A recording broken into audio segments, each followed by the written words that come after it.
So I paid a VA $1,000 to run my entire $50K per month agency, and my goal was to get out of everything from booking meetings, to onboarding clients, to client support, to answering questions, even to delivering for clients and communicating with them, and just all the admin work that I was currently doing. And I did this so that I could purely just focus on creating content and doing sales calls. So I'm going to walk you through why I did this, how I did it, how I actually hired the person, how I trained them, how I managed them, and at the end, the results of doing it, and whether or not I'd recommend it for you as well. And if you don't know me, my name's Welby. I've scaled over 90 marketing agencies in over 50 industries. I've also added over $4 million in client revenue. I'm a coach inside of Agency Accelerator, and I'm currently documenting the process of building a 7-figure company that helps marketing agencies to scale up rapidly. So why did I hire a VA to run my entire agency? And simply put, I just needed more leverage. Now, this was at a time where I was at around 20,000 per month, and from the outside, it looked fantastic, right? I had more money than ever, profits are great, all of that, but I was literally working from the second I woke up to the second I fell asleep. And even though I wanted to work, it wasn't like I wanted to take some 2-month holiday in Bali. I wanted to work, but on things that actually moved the business forward. And the problem with the whole situation, besides it not being very fun working all day on client calls, all of that, was that the business wasn't moving forward,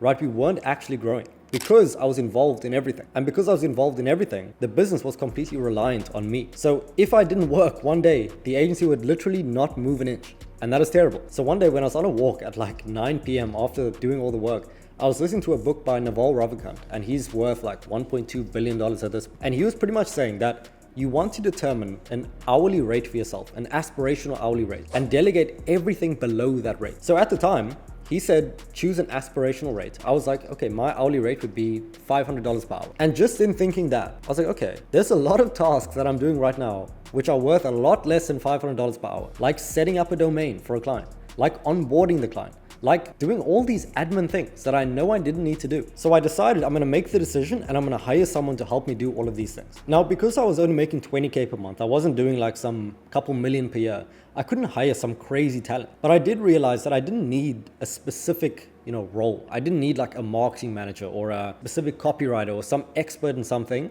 I literally just needed someone to do the things that I was doing. And that is it. So what I ended up doing was I actually just hired someone that I knew from high school. And this was the easiest thing ever. I was actually on a meeting with the team and we decided, okay, look, we're going to hire an operations manager. And pretty much I just thought of someone from high school. I just messaged them. They replied instantly. I was like, hey, you interested in a role? They were like, yeah, let's talk about it.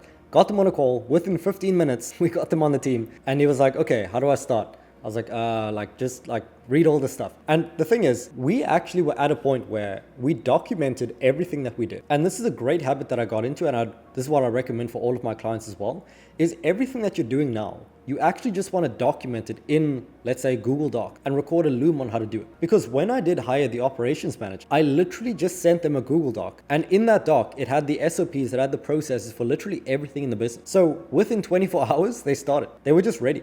And then I got into a call, obviously answered some final questions. But besides that, that is the entire training. So the principle here is that you want to apply leverage in your training, in your delivery, so that when a new team member comes on, they can literally just watch everything in their own time, get up to speed, and then you just have to help them with the final 10%. Like, what are these specific questions on things that weren't answered in the content? And from there, that is it. So what did they actually end up doing after coming on the team? And to be honest, everything, right? The only things that they didn't do was sales, because I was still taking sales calls. They weren't going to get trained on sales in 24 hours. And then content. So I was still creating videos like these. I was still posting on LinkedIn, but literally everything else was done by them. And I'll tell you this, one of the best feelings in the world is just going from the point where you're doing everything yourself to the point where everything gets handled without you. And to give a quick example, I actually finished on a sales call once and I got the client on. I sent the team a message in Slack. I was like, this client's going to be onboarded. They just paid. They just need the next steps. And then I went on to a few more sales calls because I was busy all day. And once I finished the last sales call at the end of the day, when I'm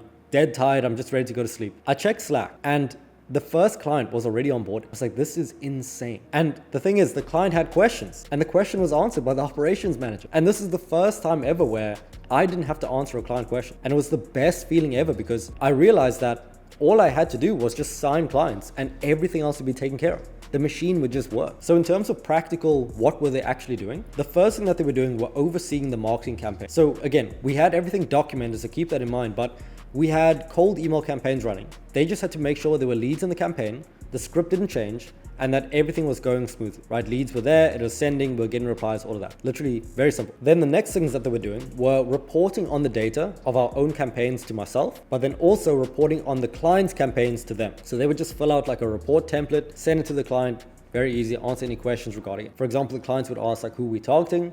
They would just check the campaigns, answer it, then it's done. So I'm out of all of that. Then they would also take care of when a new client comes on board, they send the onboarding info. So it's literally just a link to our onboarding funnel. The client does that. If they have any questions, they just send a message in the channel. They answer the question, super easy. And that's pretty much what they were doing. They were running the campaigns and they were answering questions regarding it and then onboarding other clients. And they were doing this for obviously the clients, but then also for ourselves. They were running the campaigns, getting bookings in. I would take the calls, close the deals, and then everything was taken care of. So what were the results of doing this, and would I recommend this for you?